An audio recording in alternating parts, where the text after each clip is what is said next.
Impact Wrestling. Dave Brown right along ringside, and we're ready to go. Another big day championship wrestling. I have my mic cords on down there. We're tugging away.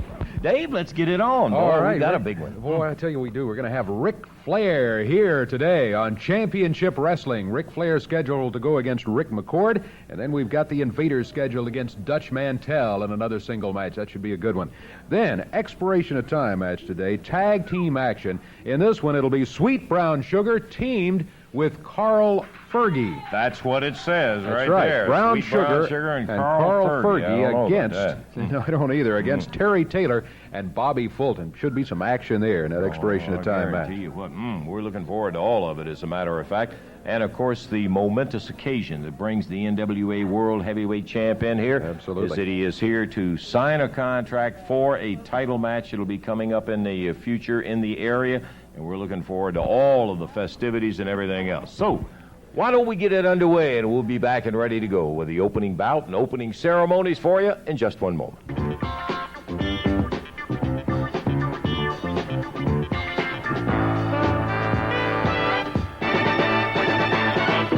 I hope you enjoyed that intro. That came from one of my favorite episodes of Memphis Wrestling. I've mentioned it here when Flair was against Lawler, and I thought I would never watch that episode again, but you can watch it millions and millions of times there on YouTube.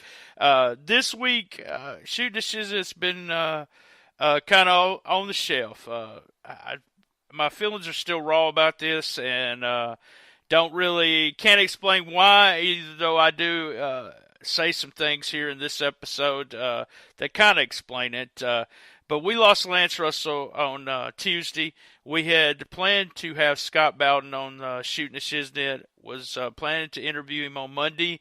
And something got in the way with Scott's plans, so we just planned to get up early Tuesday morning. I was going to record the show, put it out, and had a few things we wanted to talk to with Scott. And so all of a sudden, I get up and the first thing I see is that Lance passed away. I contacted Scott to see if he wanted to do the show. We both talked about Lance a little bit and agreed it just wasn't the right time. I got up yesterday morning and we were going to record yesterday and to put it out. And still a really huge raw feeling there, something that I just didn't really want to talk about at this point. Now today, still not understanding fully why Lance Russell, his death has affected me the way it has, but I did put together some clips here. I talked to Greg Anthony, Brian Thompson, a friend from a long time ago in the fanzine business of wrestling was Steve Beverly. He had a great piece on YouTube, and we actually reached out to him. I'm going to share that whole piece with you guys so that you can listen to him talk about Lance.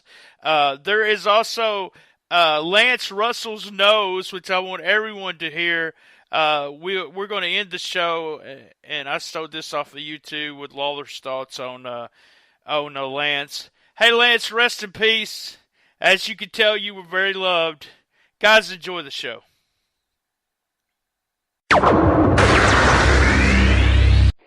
Yellow wrestling fan. Hey, that's a good way to start this morning. I'm with my old buddy, always my old buddy, and actually used to be my co-host of Shootin The Shiznit until I kicked him off. Now, welcome everyone, Brian. He got fired. Fired, as we say in the South. Welcome. We're going to do a few minutes here to go along with all the other stuff that I have put together here on this episode to talk about Lance Russell. And me and you spent a lot of time before this conversation through the years talking about Lance's style and what he did as an announcer. You being an announcer and did many wrestling shows, just tell us your thoughts on Lance Russell.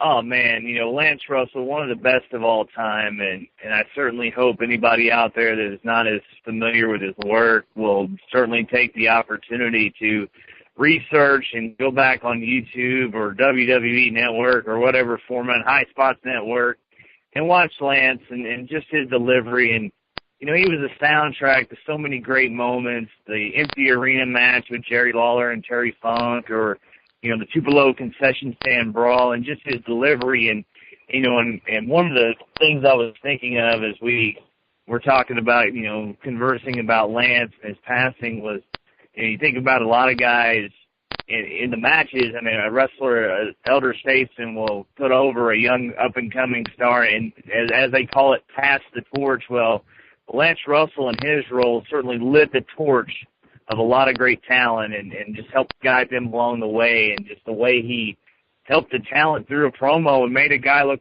way better than he theoretically probably was. And so it was just his delivery. And I, subconsciously and just studying wrestling and, being a diehard, especially younger when I couldn't get enough of it, and watching the way he did interviews, I think I picked up things from there that I not necessarily know what I picked up, other than I knew that this guy was doing it the right way because it was enjoyable, and he was awesome. And I don't know that he will ever be nationally and worldwide appreciated to the level that he should be, or at least appreciated like those that grew up watching Memphis wrestling appreciate him. So one of the best ever. I agree, and that was, the top four guys in Memphis wrestling to me.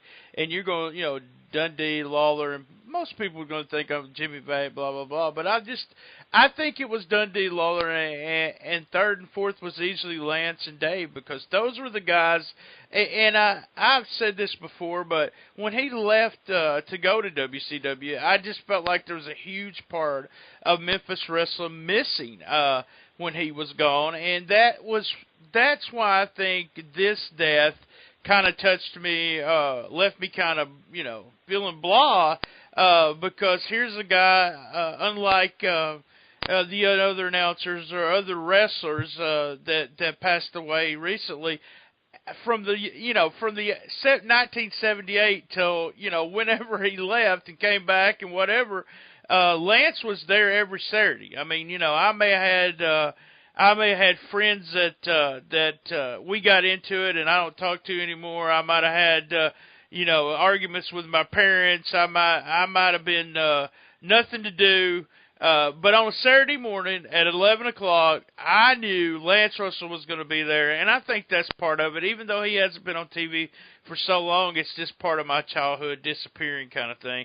And it happens. It's going to happen no matter. The older we get, the more people are going to pass away, and our childhood won't exist. But the funny thing is that me and you had this conversation many years ago and talked about it, about him, and you kind of mentioned it, him actually grabbing somebody and being able to do an interview when that person doesn't even know that he is actually doing the interview for them. For instance, say it was Billy Travis, and Travis was really green, and so Travis starts, yeah, I'm excited, but Lance would go into it and say, well, you got a match Monday night. It was just a style that made the young guys look a lot better. Well, he knew how to feed them and how to react to them, versus being, I hate to say, the cookie-cutter approach that we've seen in more modern times, where I'm here with my guest so-and-so. What do you think about your match tonight? And it just comes off so scripted. You felt like Lance was having a legitimate, real conversation with the talent. And so, if he's interviewing, wrestler whomever, Mr. X, and Mr. X is stumbling on his words, Lance is smart enough to say, I understand. I know you're excited. I know you're probably a little nervous. It's a huge match Monday night. And he was able to make the guy not look like a buffoon. And so to me, that's the talent that is gone by the fact that guys, maybe they do or don't know how to work like that anymore, or they're not even driven to do that. They're pretty much hit your lines, keep your mouth shut, and that's what we want. So Lance just had a style that was so realistic, and he could, you talked about the emotion and the Mount Rushmore, so to speak, of Memphis with Lawler, Dundee, Lance, and Dave Brown. Lance came into your living room every Saturday morning, and like you said, it was almost like an extended member of your family because, in the way he worked with both baby faces and heels. Baby faces, you're doing a good job, whatever, glad to see you on a winning streak or whatever the case may be. And the heels, you almost scold them, but you always knew even the heels respected Lance. They were just devious and evil or whatever, and so you didn't see anybody grab Lance Russell's microphone away from him. you didn't see anybody disrespect him, and nowadays announcers, especially in the major leagues, so to speak, are treated almost like buffoons and morons, and so then you're expected to take what they say about a talent seriously if you just berated them. But nobody did that to Lance. They treated as if Lance was the authority on that television program, and boy, were they bad when they disrespected Lance simply by doing bad things in the ring. And so they got a scolding from Father Time in a sense. So and you remember growing up with his grandmother, grandfather, or mother, father, whatever, the whole family, brother, sister, watching Lance. He was an extended part of your family, so that's why it hits differently. Even though you might have only met Lance once or twice or even never in your lifetime, you feel like a member of your family and a piece of your childhood is gone. But he lived a great life, and I'm glad to see him. He got to have some wonderful years with grandkids and such, and I guess great-grandkids and beyond. And so, for better than some guys that we've seen lost way too soon in their 30s, 40s, even 50s, I'm glad to see that Lance did get to live a full life. Amen to that. And I tell you, I want to share. I have been reading the Jeff Walton biography.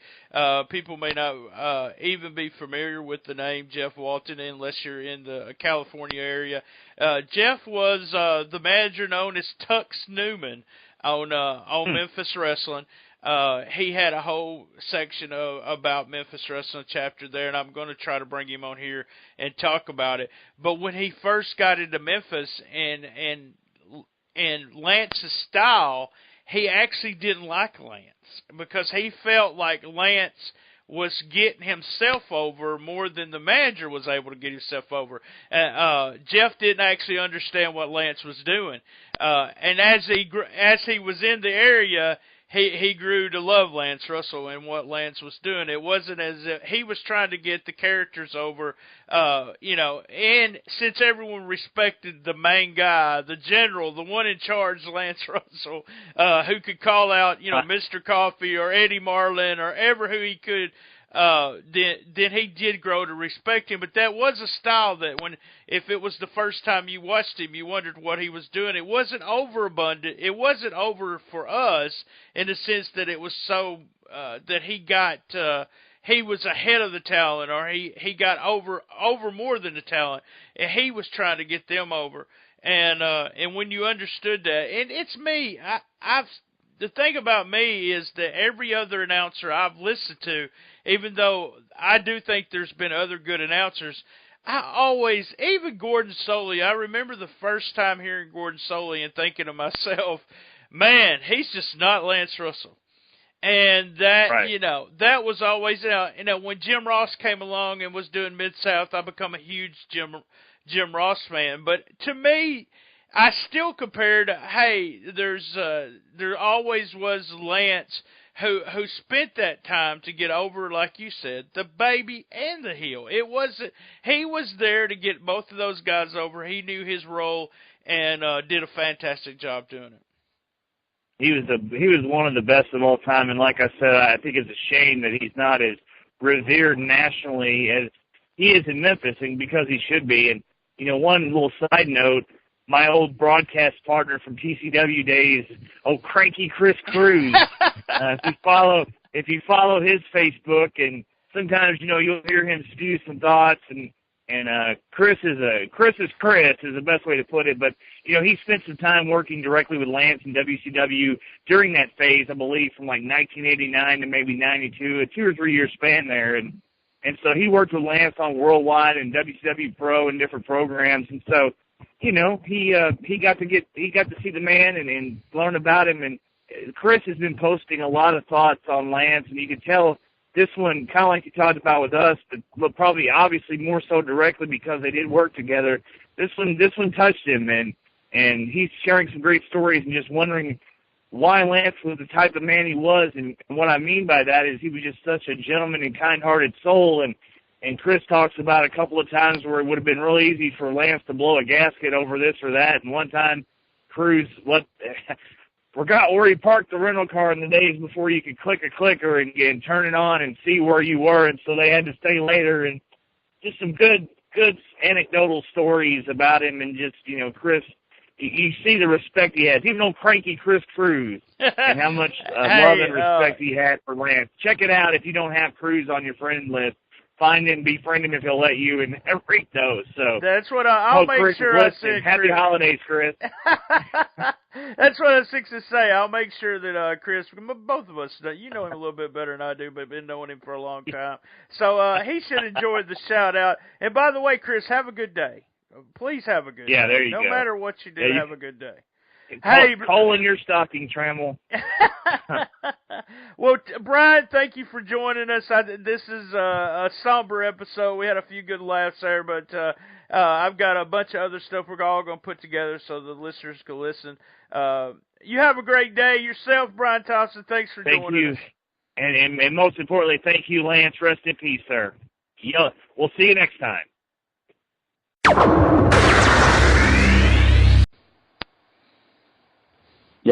Hey, we got Greg Anthony on the line here. We got a special episode today, as I explained, and we're just talking about Lance Russell. So, unfortunately, we lost Lance on Tuesday. Greg,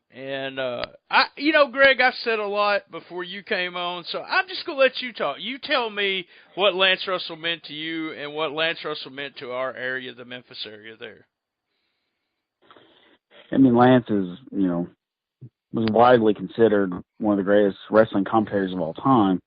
And I think that really comes from the simple fact that he lent believability to what he was doing. I mean, he was a newsman, you know what I mean? And here was this newsman that was a commentator for professional wrestling. I mean, he was a trusted figure within the community.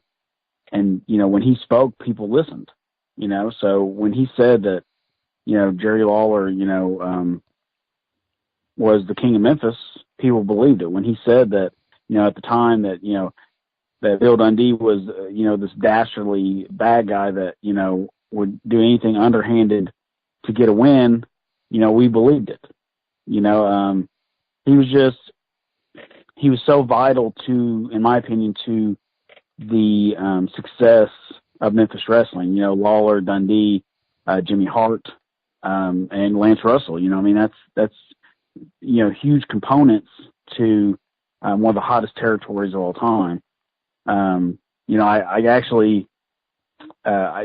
posted the picture on my Facebook of meeting Lance at CAC in Vegas. What I didn't tell him then is I actually met him about 30 years before that, because he did some work at the Mid-South Coliseum with the NWA, and I went to see an NWA show at the Coliseum back in the late 80s when I was like 7 years old. And he actually signed, I've actually got it in my wrestling room somewhere, he actually signed my program, Lance Russell, on the card with, had Flair and Sting versus Muda and the Steiners and things like that. So, I mean, just from a personal standpoint, too, as much as he meant to wrestling in general, he meant a lot to me because, I've had that autograph for all these years. I thought it was the coolest thing ever, Yeah, I mean, I just got off we'll air a part I talked with Brian Thompson before this and just repeated that I mean, there's been some of the guys for me that's passed away, but it just seemed like this hit me harder. He was part of just a major, major part of my childhood, and always being there, even though someone else might not be. On Saturday mornings at 11 o'clock, we had Lance Russell. Yeah, exactly. I mean, like Jerry Lawler is, in his 60s, and he's still able to go all over the country and be a huge draw for professional wrestling. And a lot of that is for the simple fact that he's been on television with WWE for 20 plus years. He was a fixture of that company. Same thing with Lance. I mean, a lot of, I didn't move here till I was 6 years old, and that was the late 80s. And even though, you grew up with Lance, every Saturday morning, I didn't grow up with Lance like that. But in the same instance, that voice and the way he presented everybody in reality like that was a huge part of just professional wrestling in general. Agree 100%, Greg. I want to thank you for coming on. We'll see you down the road on Who Wants to Be the Best Shiznit Ever. Have a great day, Greg. You too. Appreciate you. You know, one thing the Fabs and the Rock and Roll Express have in common, when they go and do one of their specials, they have to go and plunk down $2 to buy a record so they can put it on their little turntable so they can do it. But not Jimmy Hart. Why? Because when I do a special, which you're fixing to see right now, a little surprise for you, Lance Russell, I hope you enjoy it, then I don't have to do it because I write, I produce, I do it all, man. I play guitar, bass, I sing it, and it's probably going to be the #1 hit in the world today. It's the greatest song I've ever written, and I want you to roll it right now. I know you're going to love this, Lance Russell. I know you're going to love this, Russell. Come on. Artist on the horizon, actually not a new artist. A lot of people calling, the phones are lighting up this morning for the new record from Jimmy Hart. It's called Lance Russell's Nose.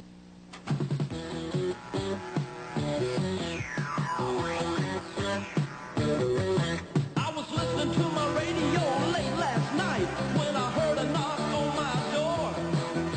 I went to the window and I peeked outside. It was a girl about 5'4". She said she saw my name on a bathroom wall, so she thought she'd give me a try. So I locked the door and I invited her in, but when I turned on the light, she had Lance Russell's nose. She had Lance Russell's nose. Little rocky smile that drives them wild, and Lance Russell's nose. She had Brooke Shields' hair. You should have been there. Boy, was I surprised. Bo Derek Hill and Mick Jagger lips and Michael Jackson's eyes. Dolly Parton's chest. You know that's the best. And old Herschel Walker's thighs. I was doing all right till she turned on the light. It was then I realized she had Lance Russell's nose. She had Lance Russell's nose. Little rocky smile that drives them wild, and Lance Russell's nose. Did everybody want you? Did everybody want you? Did everybody want you?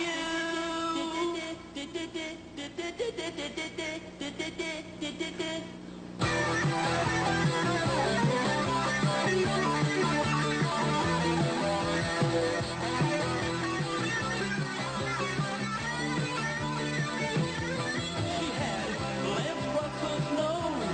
She had Lance Russell's nose. Little rocky smile that drives them wild, and Lance Russell's nose. She had Lance Russell's nose.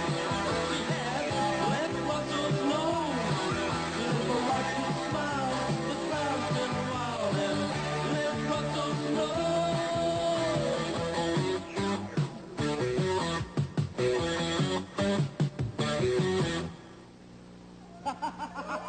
#1, Russell! #1! Well, I tell you, if it is, it'll be the first one you've had around. At least you got, being a little more of a gentleman than you are, it saves me from saying what I would like to do with those records and earphones. We'll take time out and be back in just a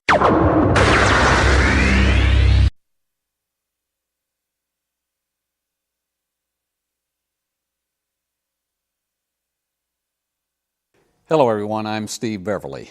There are many of you who are watching this out of a specific interest that I haven't spoken with in some time and haven't seen because I haven't really been part of this genre for the better part of going on 20 years. But I'm stepping out in this instance because of a very special gentleman that we just lost. To say that Lance Russell was everyone's friend is really an understatement. But for those of you who came just within inches of a touch of him and had the opportunity to watch his work and then saw him at an arena, at an event, in a public venue, you know that Lance treated you as if you were the most important person in any room rather than he. I remember what Lance told me many, many years ago when I first met him. He said, "You know, you have an ability, and I've seen what you do." And I said, "You've seen what I do?" He said, "Yeah, I've had an opportunity to take a look at some of the stuff that you do." And he said, "You have a real ability to just look at the camera and treat it like it's one person that you're having a friendly conversation with. And he said, that's what I've always tried to teach the people who have worked with me, is that you can't take the camera and think that it's 18, 20, 100,000, a million people out there. You've just got to think about that you're talking to one person. And Lance, if you think about the kind of lessons that he taught broadcasters like me, because he was one of the masters, you felt like you were getting a textbook education in one conversation. He was that kind of guy. The first time I did meet him face to face, we'd talked on the phone many times, was in Nashville. And I'll never forget, it was at a shopping mall. And I remember the wrestler Lex Luger was they were asking him to come forward and have some interaction with the audience. They were trying to build up for a show that they were doing in Nashville the next day. And Lex looked at Lance and he said, "What's my motivation?" And Lance said, "Your motivation is to get those people so excited that they'll go buy a ticket tomorrow and go watch you wrestle." Lance had a way of just cutting right through the mustard and being able to just not overcomplicate the story. If you ever called him on the telephone, you know exactly what it would sound like. He would pick it up, and instead of hello, it was always yellow, and that was Lance again. He introduced so many broadcasters to television, not just in the field of professional wrestling, but he did so in other areas that a lot of you are not familiar with. And one of the key things that he did before his good friend and longtime colleague Dave Brown moved from radio to television was to give Dave a specific piece of advice. I'm going to take you back to an appearance that Dave Brown made on our Jackson 24/7 newscast a little more than 2 years ago. And this is what Dave said about the key piece of advice that Lance gave him. Well, pro wrestling was the first television job I had. I was a rock and roll DJ, WHBQ Radio in Memphis, which was one of the top radio stations in the nation at the time. And Lance Russell, who incidentally began his wrestling career right here in Jackson, was the program manager and also the host of the wrestling show.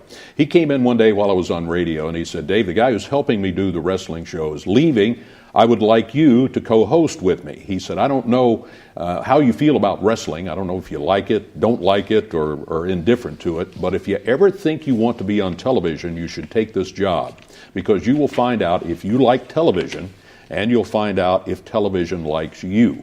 Because he said a lot of people would like to be on television, but for one reason or another it just doesn't work.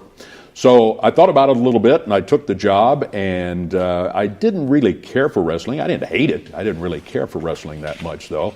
I just took it for the television experience. Well, 35 years later, I couldn't wait to get to the studio and find out what we were going to do next, because it became great entertainment and great fun. Lance and I were together for 25 years and 35 years for me total. There's a special thing coming up in Jackson toward the end of October, a month from today, as a matter of fact. It's going to be October 24th, and Lance is going to be here to be honored by the wrestling people, and I'm going to be joining him, so I'm looking forward to that. And in most cities, if you are a meteorologist or on a newscast, you wouldn't be allowed to do wrestling on TV. So why do you think it worked out for you? I was grandfathered in. That's all there is to it. It would not work today. The way the broadcasting industry is, it would not work. But for some reason, there are a couple of things. For one, I was always the voice of reason. The guys would come out and they would mess around with Lance and all of that. But me, I was kind of the liaison with the television station. Say, wait a minute, got to put a lid on this. So I was kind of wearing the coat and tie, the straight and narrow. And I think people accepted that role. And for some reason, it was okay with them that I hosted the wrestling show on Saturday and then gave them the weather Monday through Friday. One key to that, though, I think, is because I took the weather very seriously. I tried not to take myself seriously in either case, but I took the weather very seriously and tried to give people the most accurate weather information that I could possibly give them. Somehow it just worked. It would not work today.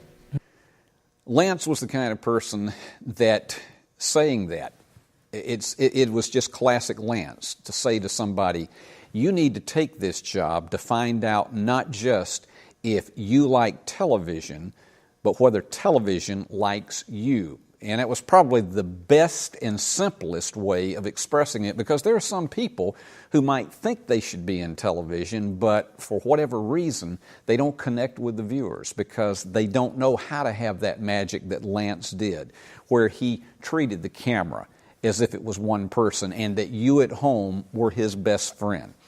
Not many people master that to the degree that he did.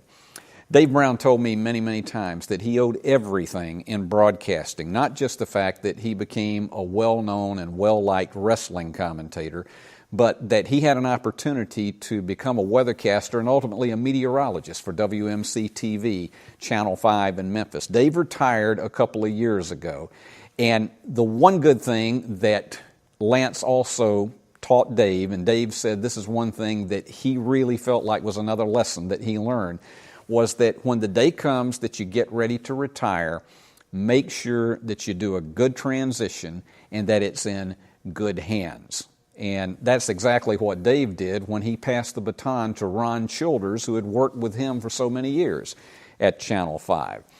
We know year after year how we enjoyed Lance Russell when he would sit at that desk. It was almost like a news desk of wrestling on Saturday morning. And he would, when Jimmy Hart would start his shenanigans, he'd say, "All right, Jimmy, you come out here and you do all these things."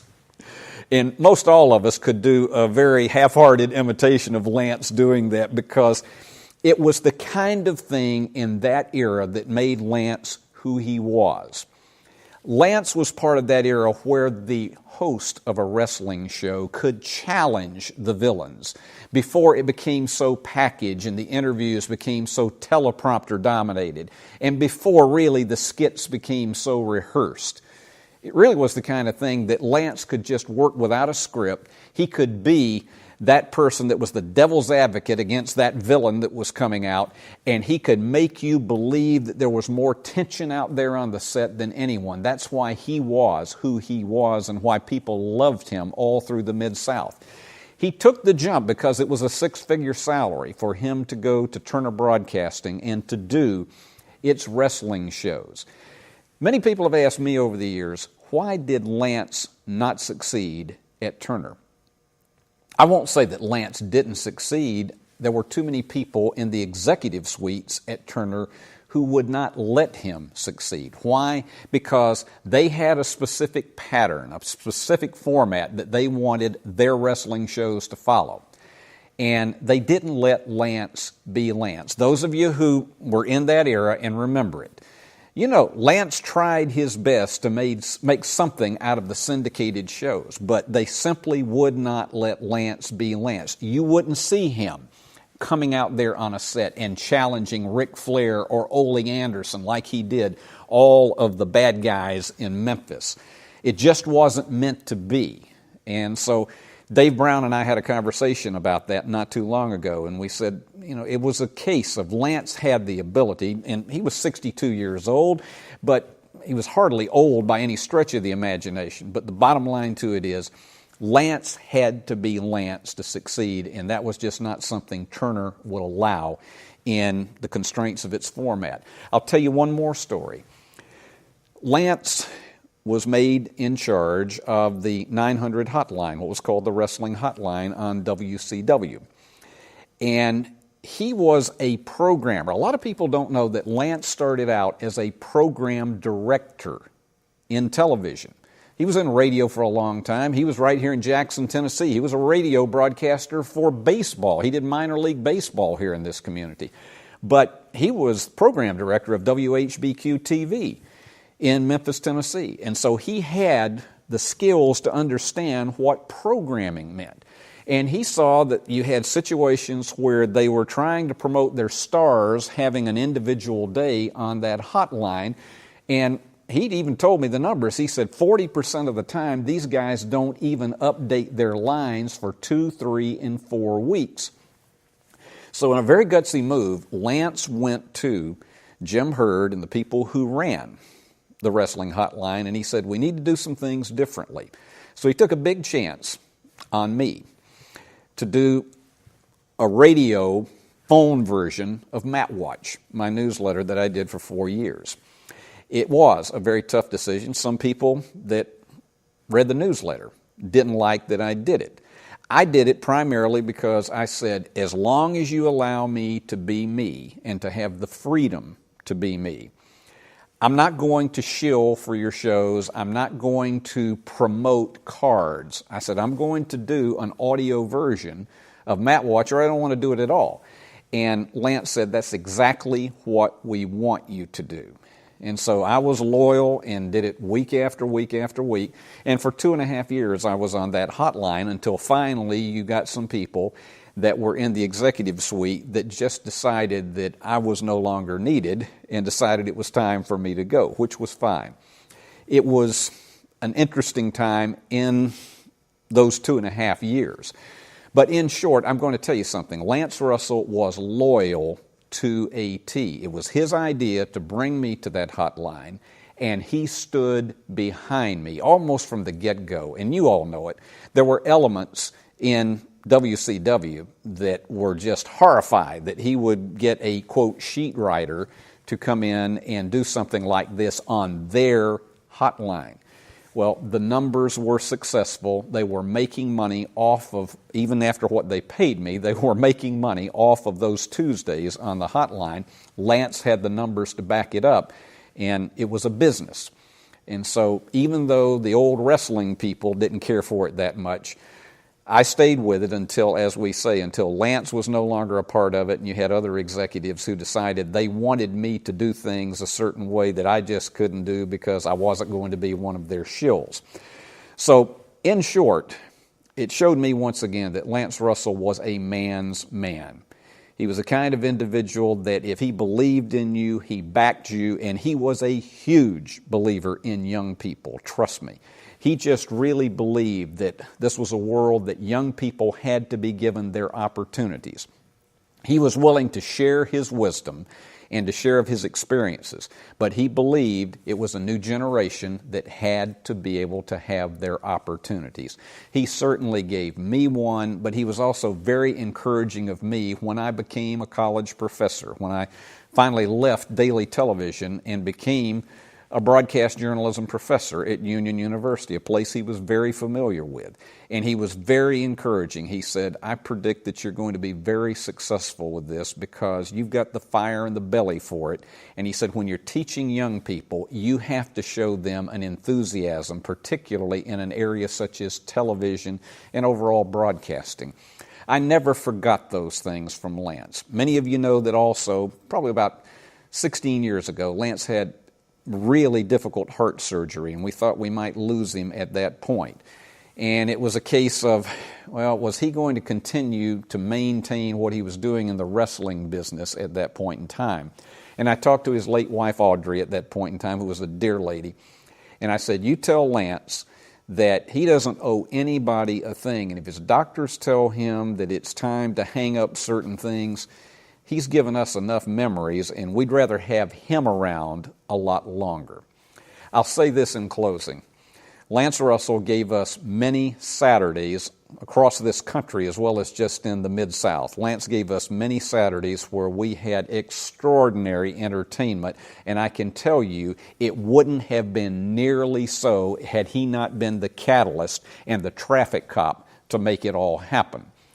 He gave us a personality that reached out to other people, and when you saw him in person, he'd extend that hand and he'd look at you, and you felt like you were the most important person there. But most of all, Lance Russell, as I said, was a man's man. He loved his family. He loved his children. He was living with his children, one of his sons, in Florida at the time of his death. And I got a call from him about probably 9 months ago.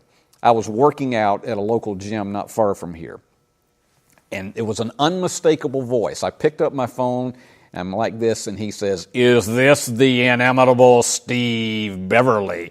And I know I can't do Lance very well, but yes, I said, I know exactly who this is. I said, inimitable is not the case, but yes, it is me. And we had a wonderful conversation. I stopped my workout. You stopped anything if you were going to talk to Lance. For 45 minutes, I stopped my workout, and we just had the best conversation. When I got the word earlier today that he had passed away at the age of 91, it just left an empty feeling in me because a couple of days earlier I'd found out that another great broadcaster who I'd had the privilege of being a friend for the last 17 years, Monty Hall, had passed away. Lance Russell, I considered for what he did, he was an equivalent of Monty Hall because he did everything he did to the best of his ability. He did it for the audience, and he also had a way of looking right into that camera and making you feel he was talking directly to you, not a big throng that had been gathered. I said earlier today that for Lance Russell, you taught us all. And indeed he did, particularly those of us who were broadcasters who learned so much from him just by watching him and by hearing his stories. I already miss him, and I know most of you do as well.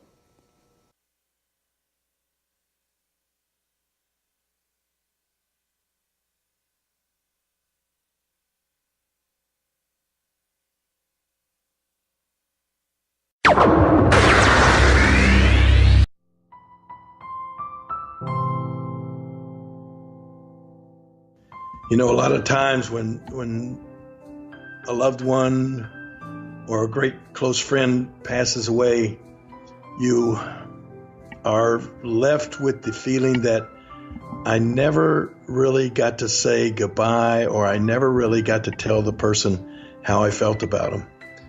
But I'm happy in the fact that over the years I did have several opportunities to tell Lance how much I thought of him, how much I loved him, how important he was to me, that without Lance there would be no me.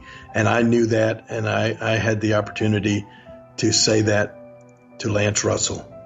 I loved Lance Russell, and there'll never be another person like him. I just wanted to tell you how much fun it is coming back again to talk to you, even with a little nonsense. Hope you enjoy this particular day wherever you may be. I'll tell you for a fact, and we got more of it coming up next week, though, my friend, so we're going to be looking for you. We'll see you the next time we're around where they've got ring post and that kind of stuff. Till we see you at that time, for Dave Brown, Lance Russell saying bye-bye. Bye-bye, everybody.